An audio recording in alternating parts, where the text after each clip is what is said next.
제6장. 다음 날도 전날처럼 골풀양초 불빛에 일어나 옷을 입는 것으로 하루가 시작되었다.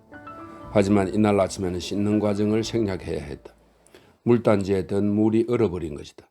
전날 저녁에 날씨가 달라져서 매서운 북동풍이 밤새도록 우리 침실 창의 틈새 사이사이로 불어닥치는 바람에 우리는 밤새 침대에서 오돌거려야 했다. 바람은 물단지의 물까지 얼음으로 바꾸어버렸다. 1시간 반의 긴 기도와 성경 읽기가 끝나기도 전에 추워서 죽을 것 같은 느낌이 들었다. 마침내 아침 식사 시간이 왔고 이날 아침에는 타지 않은 죽을 먹을 수 있었다. 하지만 양이 적었다. 얼마나 적었든지 2배는 더 먹을 수 있을 것 같았다. 그날 중에 나는 사반의 일원이 되어 정규 과제와 일감을 할당받았다. 지금까지는 로우드에서 진행되는 일의 구경꾼일 뿐이었지만 이제는 참여자가 된 것이다. 처음에는 외우는 공부가 너무 낯설어서 수업이 전부 길고 어렵게 느껴졌다. 과제가 자꾸 달라지는 것도 당황스러웠다. 오후 3시쯤 스미스 선생이 2m 길이의 모슬린 천과 바늘과 골무 등을 내 손에 쥐어주며 조용한 교실 구석에 가서 옷단을 달라고 했을 때는 반갑기까지 했다. 다른 학생들도 대부분 바느질을 하고 있었다. 한반만 아직 스케처드 선생의 의자를 둘러싸고 서서 책을 읽고 있었는데 아주 조용했기 때문에 그들이 어떤 주제에 관해 수업을 하는지, 각 학생이 얼마나 잘하는지, 스케처드 선생이 그들에게 어떤 비판이나 칭찬을 하는지 다 들을 수 있었다. 영국 역사에 관한 내용이었다. 책 읽는 아이들 중에는 베란다에서 만났던 소녀도 있었다. 수업을 시작할 때는 앞쪽 자리에 앉아 있었지만 발음이 틀리거나 구두점을 잘못 읽는 바람에 그녀는 어느새 맨 끝으로 쫓겨나 있었다. 그 구석진 자리에 있을 때도 스케처드 선생은 계속 그녀를 주목의 대상으로 만들었다. 끊임없이 그녀에게 이런 식으로 말했다. 번스, 갈로 속에 그게 그녀의 성인 모양이었다. 이 학교에서는 남자 학교에서처럼 여학생들을 성으로 불렀다. 번스, 자세가 틀어졌잖아. 당장 똑바로 서. 번스, 턱을 볼성사납게 내밀고 있잖아. 안으로 밀어 넣어. 번스, 고개를 들고 있으라고 했잖아. 내 앞에서 그런 태도는 용납 못해. 등등. 한 단원을 2번씩 읽은 뒤에는 책을 덮고 시험을 치렀다. 수업 내용 중에 찰스 1세의 통치 부분이 들어있었고 선박의 무게와 요금과 선박세에 관한 갖가지 질문이 이어졌지만 대부분의 학생들은 대답하지 못했다. 하지만 번스에게만 가면 아무리 사소한 난제도 즉시 해결되었다. 그녀는 수업 내용 전체를 기억하는 듯 했고 어떤 질문에도 대답을 준비하고 있었다. 나는 스케처드 선생이 그녀의 집중력을 칭찬하리라고 예상했는데 오히려 그녀는 갑자기 소리를 질렀다. 이 더럽고 불쾌한 것 같으니 오늘 아침에 손톱을 안 닦았구나. 번스는 대답하지 않았다. 그녀의 침묵이 이해가 되지 않았다. 나는 물이 얼어붙어서 손을 씻지도 못하고 세수도 못했다고 왜 설명하지 않을까 하고 생각했다. 그때 스미스 선생이 실타래를 잡고 있으라고 해서 나의 관심은 거리로 돌아왔다. 그녀는 실을 감으면서 전에 학교에 다닌 적이 있는지, 실로 이름을 수놓을 수 있는지, 바느질과 뜨개질을 할 수 있는지 등을 가끔 물어보았다. 그녀가 다 됐다고 할 때까지 나는 스케처드 선생의 동정을 살필 수 없었다. 나는 원래 자리로 돌아왔을 때 그 선생은 내가 알아들을 수 없는 어떤 명령을 내리고 있었다. 번스가 곧 교실을 떠나 책들이 보관된 구석방으로 들어가더니 한쪽 끄트머리를 동여맨 회초리 다발을 들고 30초 만에 돌아왔다. 그녀가 스케처드 선생에게 이 험악한 도구를 공손하게 건넸다. 그리고 명령이 떨어지기도 전에 조용히 앞치마를 풀자 그 선생은 회초리 다발로 그녀의 목을 호되게 12번 내리쳤다. 번스는 눈물 한 방울 흘리지 않았다. 내가 소용도 없는 분노로 손이 떨려 바느질을 못하고 있는 동안에도 그녀의 애수띤 얼굴의 표정은 전혀 변함이 없었다. 도대체 가망이 없어. 스케처드 선생이 소리쳤다. 뭘 해도 너희 칠칠한 습관을 고칠 수가 없구나. 회초리를 갖다 놔. 번스는 순종했다. 책방에서 나오는 그녀를 나는 유심히 바라보았다. 그녀는 주머니에 막 손수건을 집어넣고 있었는데 야윈 뺨에서 눈물 자국이 반짝였다. 로드의 일과 중 제일 즐거운 때는 저녁 휴식 시간이었다. 5시에 목으로 넘긴 커피와 빵 조각은 허기를 완전히 채워주지는 않았지만 생기를 되살려주기에는 충분했다. 하루의 긴 구속이 느슨해졌다. 교실은 아침보다 더 따뜻하게 느껴졌다. 아직 키우지 않은 양초의 자리를 어느 정도 메우기 위해 난로불을 약간 더 세게 뗄 수 있는 시간이었다. 불그스름한 황혼, 허가 된 소란, 뒤죽박죽 엉킨 사람들의 목소리가 즐거운 해방감을 안겨주었다. 스케치드 선생이 번스에게 매질하는 것을 보았던 날 저녁, 나는 평소처럼 친구 없이 하지만 그리 외롭지 않은 기분으로 긴 의자들과 탁자들과 웃는 아이들 사이를 돌아다녔다. 창가를 지나갈 때면 가끔씩 블라인드를 올려 밖을 내다보기도 했다. 눈이 펑펑 내려 이미 아래쪽 창유리에는 눈발이 쌓여 있었다.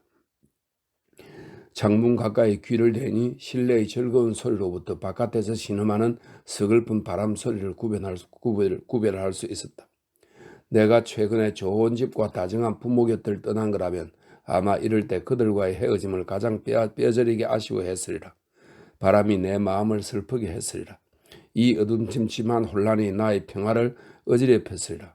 하지만 이 순간 내 마음은 무모하게 들떴고 묘한 흥분이 일어날 이 바람이 좀 더 거칠게 울부짖고 어둠이 더 캄캄한 암흑으로 깊어지고 혼란이 아우성으로 자라나기를 바라는 마음이었다. 긴 의자들을 건너뛰고 탁자 밑으로 기어서 한쪽 벽 난로로 다가갔다. 거기서 나는 높은 쇠고물 옆에 앉아있는 번스를 발견했다. 그녀는 주위의 모든 것을 망각하고 조용히 깐부기 불의 어두운 불빛에 의해 책을 읽고 있는데 몰두해 있었다. 아직도 라셀라스야? 내가 그녀의 뒤로 다가가며 물었다. 그래, 거의 다 읽었어. 5분 후에 그녀가 책을 덮었다. 반가웠다. 이제 어쩌면 그녀에게 말을 시킬 수 있겠어. 나는 그녀의 옆자리에 앉았다. 성은 번스고 이름은 뭐야? 헬렌.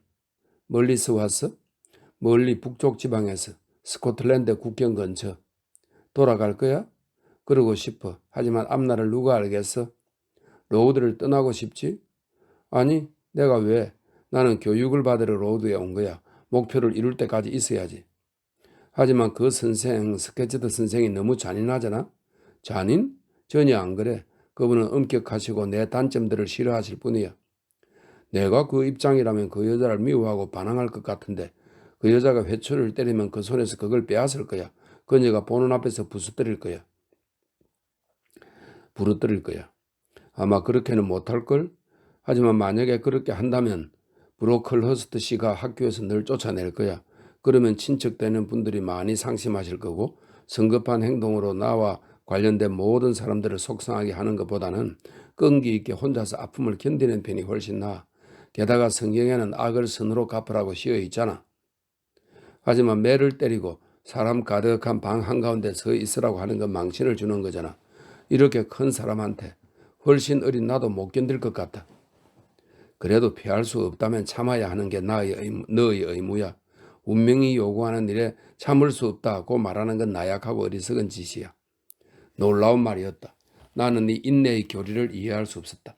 자신을 벌한 자를 그런 식으로 관대하게 표현하는 것은 더더욱 이해되지도 공감되지도 않았다.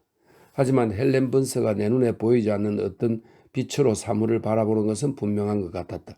그녀가 옳고 내가 틀렸을 수도 있다고 생각했다. 하지만 그 문제를 깊이 생각하고 싶지는 않았다. 펠릭스처럼, 이 펠릭스는 바울의 재판을 담당한 로마의 총독 입니다.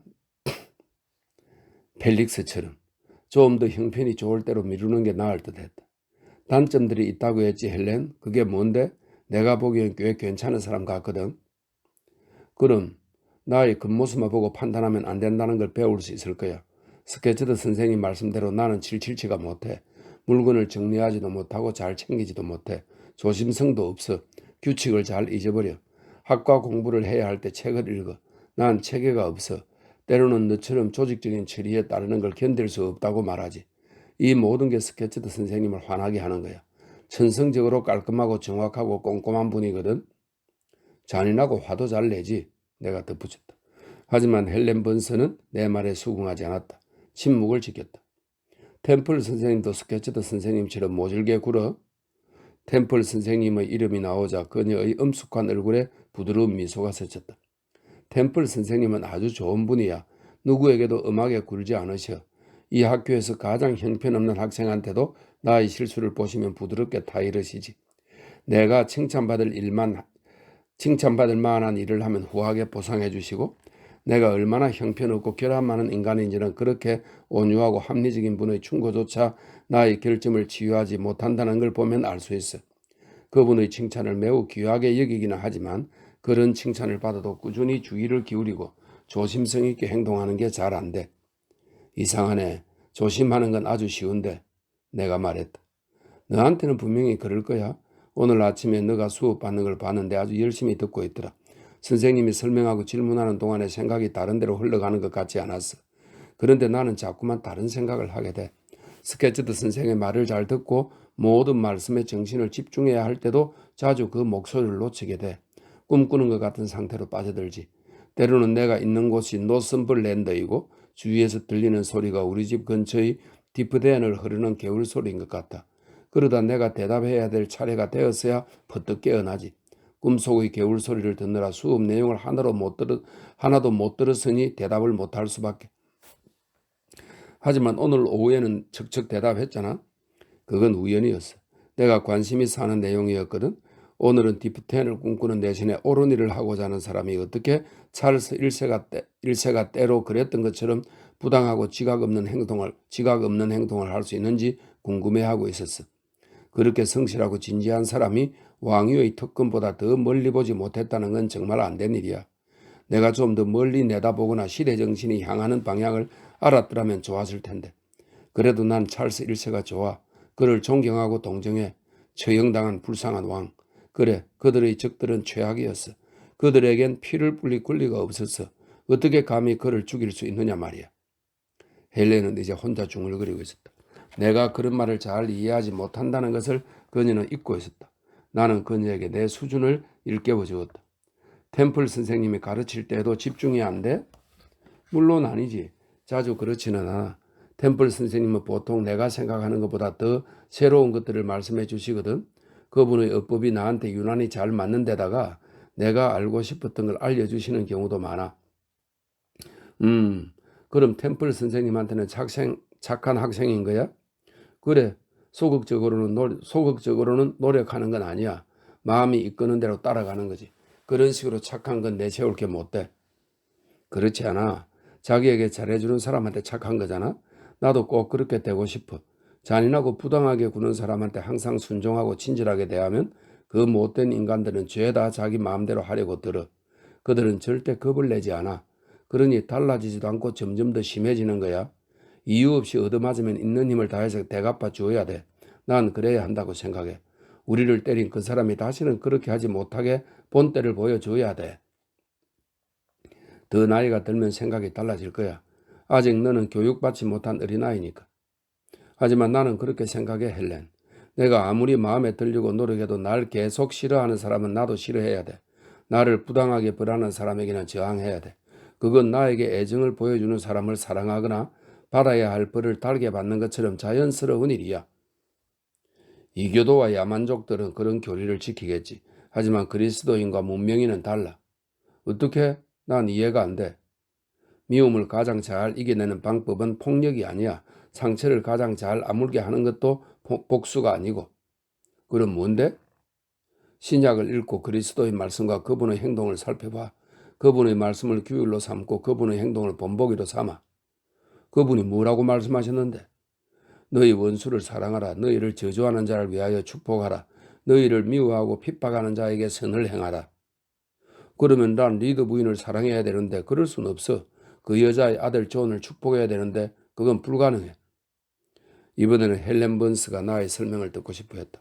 나는 즉시 내 방식대로 내가 당한 고통과 원한 맺힌 이야기를 쏟아놓았다. 흥분한 상태에서 거칠고 신랄하게 조심하거나 돌리지 않고 내가 느끼는 대로 말했다. 헬렌은 끝까지 끈기 있게 내 말을 들어주었다.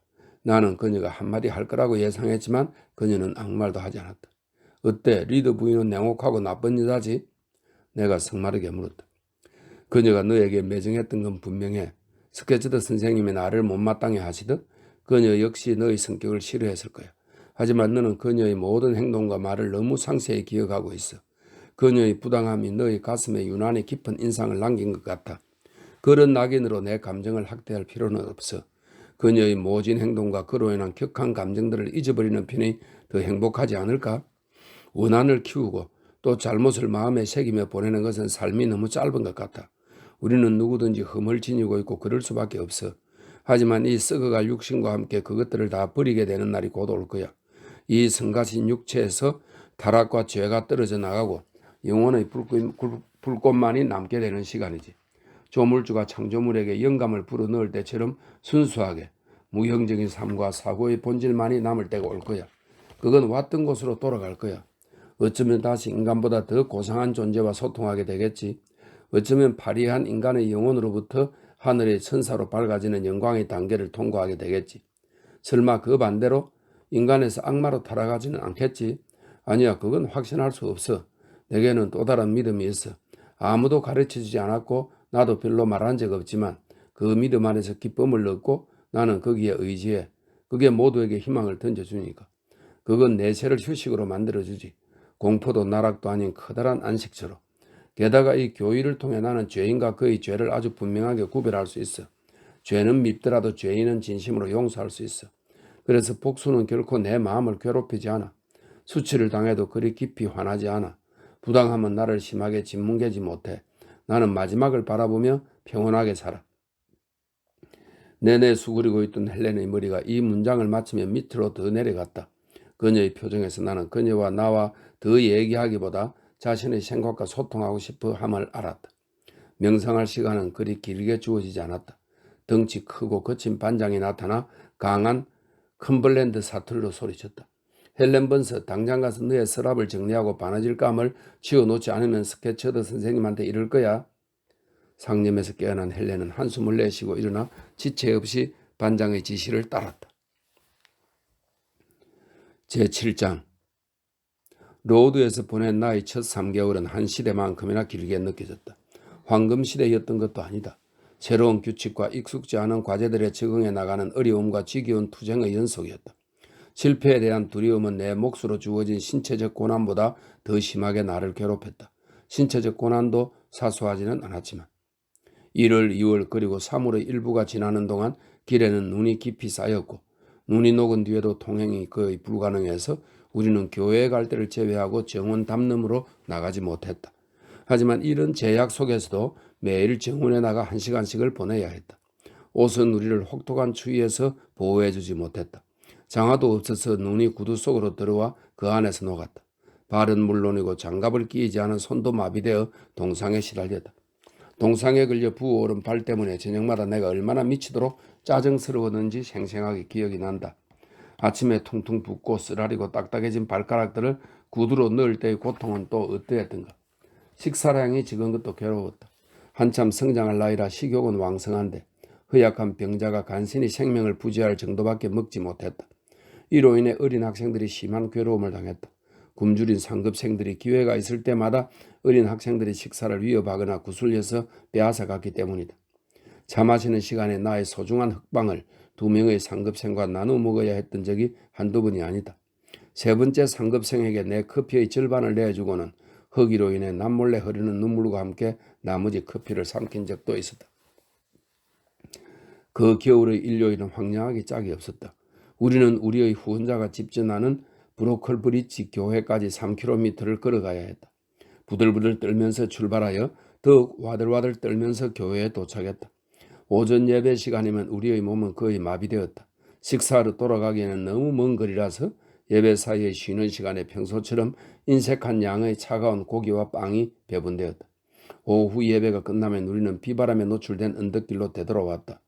눈 덮인 봉우리 너머 북쪽으로 불어대는 모진 겨울바람이 우리 얼굴의 살갗을 벗겨낼 것만 같았다. 축 늘어진 우리 곁에서 우리를 격려하시던 템플 선생님의 모습이 기억난다. 선생님은 매서운 바람에 펄럭이는 격자무늬 외투를 바짝 여미고 경쾌하고 빠르게 걸으며 사기를 잃지 말라고 강건한 병사들처럼 앞으로 행진하라고 힘을 주곤 했다. 가엾게도 다른 교사들은 대체로 기운이 쭉 빠져서 남을 독려할 여력이 없었다. 학교로 돌아왔을 때 활활 타오르는 불길의 열기와 빛이 우리를 맞아주기를 얼마나 갈망했는지 모른다. 그러나 적어도 어린 학생들에게는 바랄 수 없는 일이었다. 커다란 상급생들이 제일 먼저 교실에 있는 각각의 난로를 이중으로 둘러쌌고 어린 학생들은 그들 뒤에서 얼어붙은 팔을 앞치마로 감싸고 한데 몰려 웅크려 있어야 했다. 그래도 차 시간이면 작은 위로가 찾아왔다. 평소의 2배 되는 빵에 반쪽이 아니라 온전한 한 조각이었다. 이렇게 설명하고 있네요. 2배 되는 빵에 맛있는 버터까지 얇게 발라진 형태로 그것은 이번 안식일에서 다음 안식일까지 우리 모두가 고대하는 일주일에 한 번 있는 기쁨이었다. 나는 자주 이 넉넉한 양의 절반을 따로 남겨두곤 했다. 하지만 늘 변함없이 남은 것을 나누어야 했다. 일요일 저녁은 교리 문답과 마태복음 5장, 6장, 7장을 암송하며 보냈다. 밀러 선생님이 억누를 수 없는 하품으로 피곤을 드러내며 읽어주는 긴 설교도 들어야 했다. 이 시간에는 어린 소녀 5명이 유두고 같은 행동을 하는, 유두고는 사도 바울이 설교할 때 졸다가 3층에서 떨어져 죽었으나 기적적으로 다시 살아난 성경 속의 인물. 이런 게 있었나? 어린 소녀 5명이 유두고 같은 행동을 하는 총극이 자주 벌어졌다. 3층 누각에서 떨어진 건 아니지만 졸음을 못 이긴 아이들이 넷째 줄 의자에서 떨어져 쓰러졌다가는 반쯤 죽은 듯이 일으켜지곤 했다. 대책은 그들을 교실 가운데로 밀어넣고 설교가 끝날 때까지 거기 서 있게 하는 것이었다. 그들이 더 이상 버티지 못하고 한 무더기로 무너지는 경우도 있었다. 그러면 반장들이 높은 의자로 그들의 몸을 받쳐놓았다. 브로클 허스트 씨의 방문에 대해서 나는 아직 별다른 언급을 하지 않았다. 사실 그 신사는 내가 도착하고 첫 달이 거의 다 지나도록 이곳에 오지 않았다. 아마 친구인 부주교 댁에서 체류가 길어졌던 모양이다. 그가 오지 않는 건 나에게 다행스러운 일이었다. 내가 왜 그의 출현을 두려워하는지는 따로 말할 필요가 없을 것이다. 하지만 마침내 그가 나타났다. 어느 날 오후 내가 로드에서 3주를 보냈을 즈음이었다. 석판을 들고 앉아 긴 나눗셈을 계산하느라 골머리를 쓰다가 나는 멍하니 창 쪽을 바라보게 되었다. 마침 지나가는 형체가 내 눈을 사로잡았다. 그는 말라 빠진 윤곽을 거의 본능적으로 알아차렸다. 2분 후 선생님들을 포함한 학생 전체가 일제히 일어났을 때도 나는 그들이 누구를 맞이하려는 것인지 얼른 알아챌 수 있었다. 긴 보폭으로 교실을 가로질러 기립하고 있는 템플 선생님 옆에 우뚝 선 검은 기둥은 게이츠 헤드의 난로가를 의해서 너무나 불길하게 나에게 인상을 찌푸렸던 그 사람의 것이었다. 나는 이 기둥의 일부를 곁눈질로 쳐다보았다. 그래, 내 짐작이 틀림없었다. 그건 외추 단추를 채우고 전보다 더 길쭉하고 더 가늘고 더 뻣뻣해 보이는 브로클 허스트 씨였다. 나는 나의 성질과 기타 등등에 대해 늘어놓던 리더 부인의 터무니없는 말들을 아주 또렷이 기억하고 있었다. 브로클 허스트 씨가 템플 선생님과 다른 교사들에게 나의 비뚤어진 천성을 알리겠다고 다짐했던 약속도 물론 잊지 않고 있었다. 나는 줄곧 이 약속이 이행될까 봐 두려워했고 내 과거에 관한 정보와 대화로 나를 영원히 나쁜 아이로 낙인 찍어버릴 곧 도래할 남자가 나타날까 봐 매일매일 긴장하고 있었다. 이제 거기에 그 남자가 있었다. 템플 선생님 옆에 그가 그녀의 귀에 작은 소리로 무언가를 말하고 있었다. 나의 악행을 폭로하고 있으리라 믿어 의심치 않았다. 템플 선생님의 검은 안구가 혐오와 경멸을 담아 나에게 돌려지리라 예상하며 매 순간 조마조마하게 그녀의 눈을 지켜보았다. 귀도 기울였다. 우연히 내가 교실의 꽤 위쪽에 자리하고 있었으므로 나는 그의 말을 거의 다 알아들을 수 있었다. 그 내용은 나의 불안감을 곧 들어주었다. 템플 선생, 내가 로튼에서 구입한 정도의 실이면 무난할 거요. 그만하면 옥양목 속옷에 쓸만할 것이고 그에 어울리는 바늘도 골라봤소. 떡의 바늘에 대해 기록하는 걸 내가 깜빡했는데 다음 주 중으로 서류를 보낸다고 스미스 선생에게 얘기하시오. 필히 학생 한 명당 하나씩만 주어야 하오. 여러 개를 주면 잘 잃어버리거든. 그리고 말이오 선생, 털 스타킹을 좀 더 잘 관리해야겠더군. 지난번에 부엌 정원에 나가 빨랫줄에 늘린 옷가지를 살펴봤는데 수선 상태가 아주 나쁜 검정 스타킹이 꽤 많더군. 거기에 난 구멍 크기로 봐서는 제대로 손질을 하지 않는 것 같소. 그가 말을 멈췄다. 지시하신 대로 주의하겠습니다. 템플 선생님이 대답하자 그가 말을 계속했다. 그리고 세탁부 얘기로는 주중에 깨끗한 옷깃 장식 2개를 쓰는 아이들이 있다던데 그건 너무 많아요. 규칙에는 하나로 제한되어 있잖소. 그에 대해서는 설명드릴 수 있어요. 아그네스와 캐서린 존스턴이 지난 목요일에 로튼에 있는 몇몇 친구들과 차 모임에 초대를 받아서 그때 새 것을 달고 가라고 제가 허락했습니다. 브로클 허스트 씨가 고개를 끄덕였다. 한 번은 넘어갈 수 있어. 하지만 그런 일이 너무 자주 일어나지 않도록 하시오. 그리고 나를 놀라게 한 일이 또 있어. 가정부와 계산을 맞추다가 지난 2주 동안에 중식으로 빵과 치즈가 2번이나 제공되었다는 것을 알게 되었어. 이게 어찌된 일이오? 규정을 아무리 살펴봐도 그런 중식에 대한 내용은 없는데 누가 이 혁신을 도입한 것이오? 무슨 권한으로? 그에 대한 책임은 저에게 있습니다. 템플 선생님이 대답했다. 아침 식사가 너무 형편없이 나와서 학생들이 입을 대지 못했어요. 그들을 저녁 때까지 굶길 수가 없었습니다. 마담, 잠깐 내 얘기를 들어보시오. 그 학생들에 대한 나의 양육 방침은 사치와 방종의 습관에 젖어들게 하는 것이 아니라 강인함과 인내와 자제력을 부여하는 것이오. 혹여 음식이 잘못되거나 드레싱이 넘치거나 모자라는 등 식욕을 줄이는 작은 문제가 발생하더라도 그 놓친 위안을 보다 좋은 무언가로 대신 무마해 주어서는 안 돼요. 그건 육신의 응석을 받아주고 이 시설의 목표를 무너뜨리는 일이요. 일시적인 상실을 의연하게 대처할 수 있도록 격려함으로써 학생들의 영적인 수준을 개발시켜야지요. 현명한 교사라면 이런 경우를 초기 그리스도인들의 순환에 관해, 순교자의 고통에 관해, 제자들에게 그들의 십자가를 지고 따르라 하셨던 우리 신성한 주님의 권고에 대해 사람이 빵으로만 살 것이 아니라 하나님의 입으로 나오는 모든 말씀으로 살아야 할 것이라고 하신 그분의 경고에 대해 나로 인하여 줄이고 목마른 자는 복이 있다고 말씀하신 그분의 거룩한 위로에 대해 설명할 기회로 삼을 것이요. 마담, 당신은 이 아이들의 입에 불에 탄 죽 대신에 빵과 치즈를 넣어줌으로써 그들의 미천한 육신을 먹였을지는 모르나 그 불멸의 영혼을 굶주리게 하고 있다는 사실을 전혀 생각지 못했어. 브로클 허스트 씨가 다시 말을 멈추었다. 아마 자기 감정에 복받쳤던 것 같다.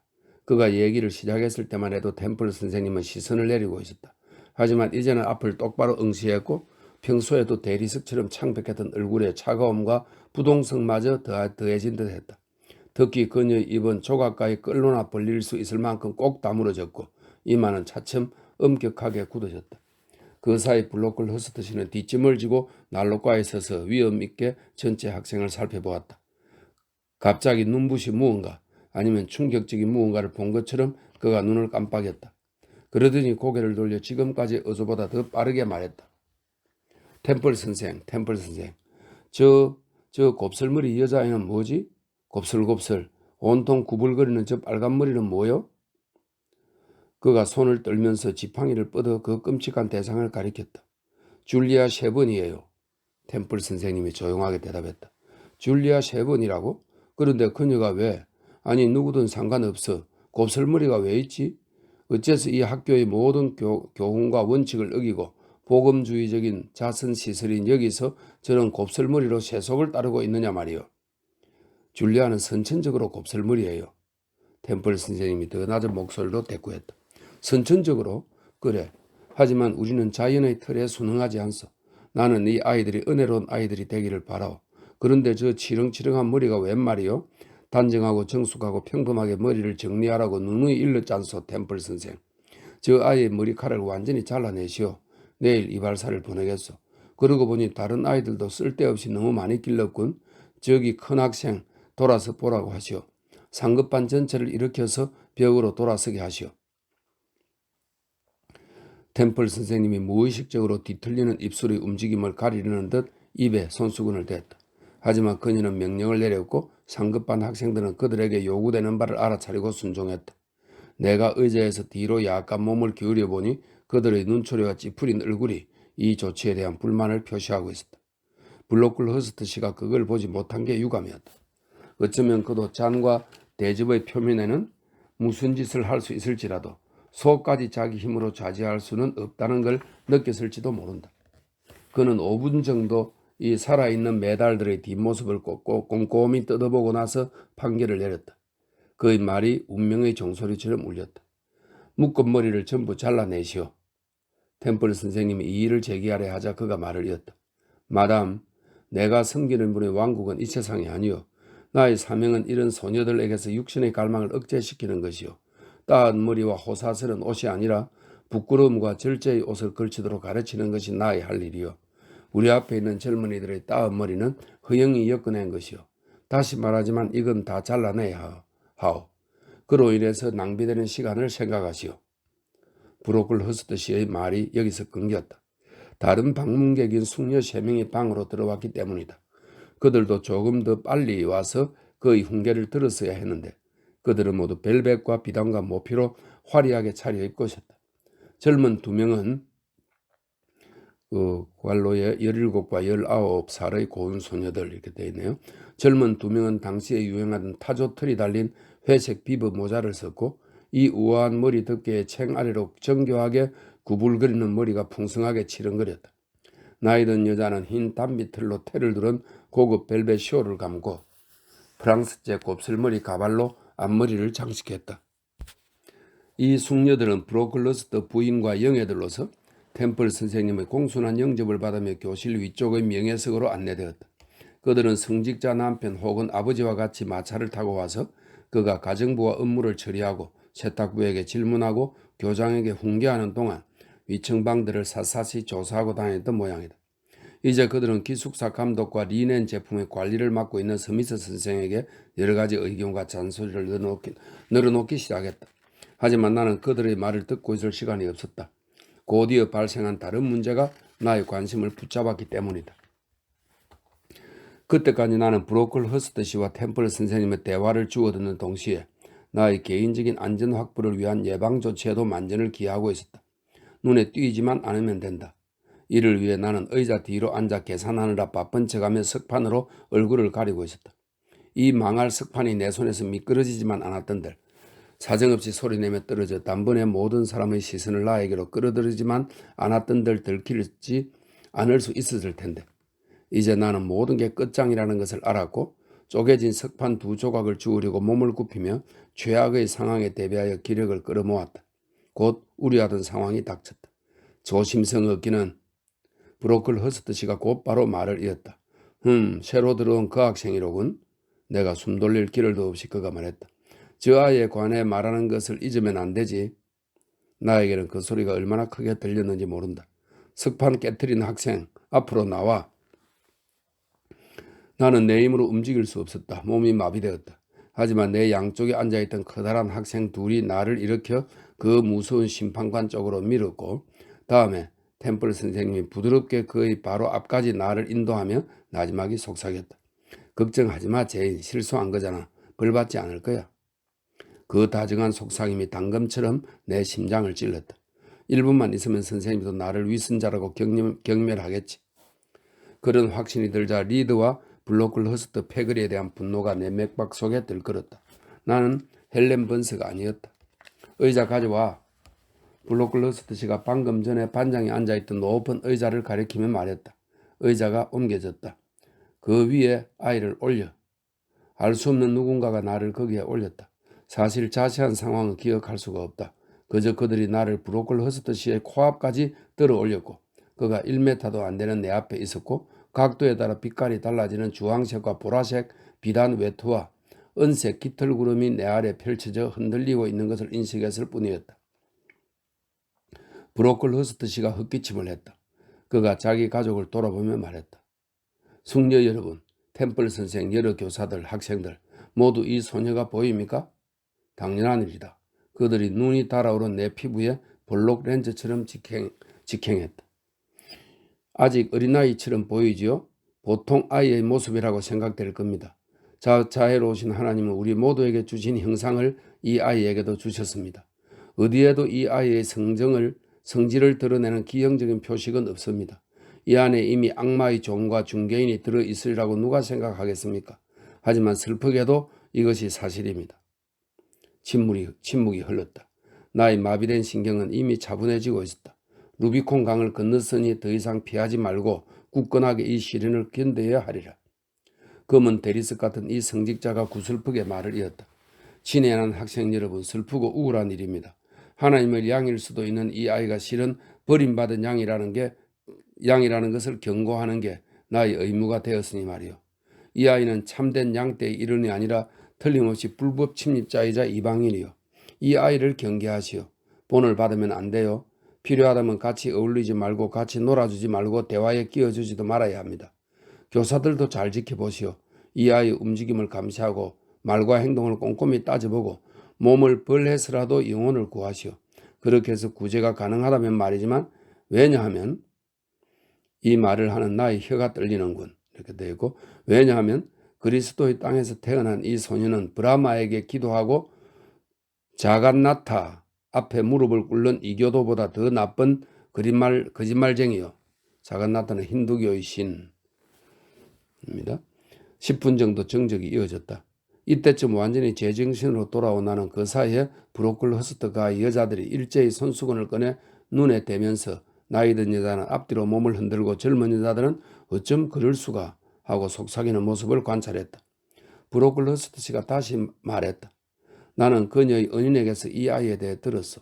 그 신실하고 자비로운 숙녀는 고아인 이 아이를 받아들여 자신의 딸처럼 키웠는데 이 몹쓸 아이는 그 친절과 관대함을 너무나 못되고 두려운 배은망덕으로 대갚아 마침내 이 훌륭한 은인은 그녀의 타락한 사례가 자기 아이들의 순수성을 오염시킬까 봐 걱정이 되어 자기 아이들 곁에서 이 아이를 떼어놓을 수밖에 없었어. 그 옛날 유대인들이 소용돌이 치는 베데스다 연못으로 병자를 보냈던 것처럼 이 아이를 치료하려고 여기로 보낸 것이요. 교사 여러분, 교장 선생, 이 아이 주위의 물이 썩지 않게 주의하기를 부탁드리요. 이 고상한 결론을 끝으로 브로클 허스트 씨가 외추의 맨 위 단추를 매만지고 그의 가족에게 뭐라고 중얼거리자 그들은 자리에서 일어나 템플 선생님에게 고개를 숙였다. 그 뒤에 이 위대한 인간들은 모두 당당하게 교실을 걸어나갔다. 나의 심판관이 문에서 돌아서며 말했다. 저 아이를 30분 더 의자에 세워놓고 오늘 하루 종일 아무도 말 걸지 못하게 하시오. 나는 거기에 높이 올라서 있었다. 내 발로 교실 한가운데 서 있는 것조차 수치스러워 참을 수 없다고 했던 내가 이제 오명의 연단에서 무 사람들의 시선에 노출되어 있었다. 내가 어떤 느낌이었는지 말로는 표현할 수 없다. 여러 가지 감정이 일어나 내 숨통을 조이고 목구멍을 오그라들게 할 때 한 소녀가 다가와 내 곁을 지나갔다. 지나면서 그녀가 시선을 들어 올렸다. 거기에 얼마나 묘한 빛이 담겨 있었는지, 그 빛이 얼마나 특별한 느낌으로 내게 밀려들었는지, 얼마나 새로운 감각이 나를 지탱해 주었는지, 마치 순교자나 영웅이 노예나 희생자의 곁을 지나며 힘을 불어넣어 주는 것 같았다. 나는 격렬해지는 광분을 억누르며 머리를 높이 쳐들고 의자에 꿋꿋이 버티고 섰다. 헬렌 번서가 스미스 선생에게 바느질에 대해 대단찮은 질문을 했다가 하찮은 질문이라고 꾸중을 듣고 자기 자리로 돌아가는 길에 나를 지나치면서 나에게 미소를 보냈다. 그 미소라니. 나는 아직도 그 미소를 기억하고 있다. 그것은 뛰어난 지성과 진정한 용기의 발산이었다. 천사의 모습을 반영하듯이 그녀의 특징 있는 용모, 야윈 얼굴, 움푹 들어간 회색 눈을 환하게 만드는 미소였다. 그런데 그 순간에 헬렌 번서의 팔에는 단정치 못함이라는 표지가 붙어 있었다. 바로 한 시간에 그녀가 베껴서는 연습을 하다가 잉크를 흘렸다는 이유로 스케치드 선생이 다음날 점심에 물과 빵만 먹으라고 벌하는 것을 내 귀로 들었다. 세상에 완전한 사람이 어디 있겠는가? 아주 깨끗한 달의 표면에도 티는 있게 마련이다. 스케치드 선생 같은 사람은 사소한 결점만을 볼 뿐 그 밝고 환한 전체 모습은 보지 못한다. 이렇게 해서 제 7장이 끝났습니다.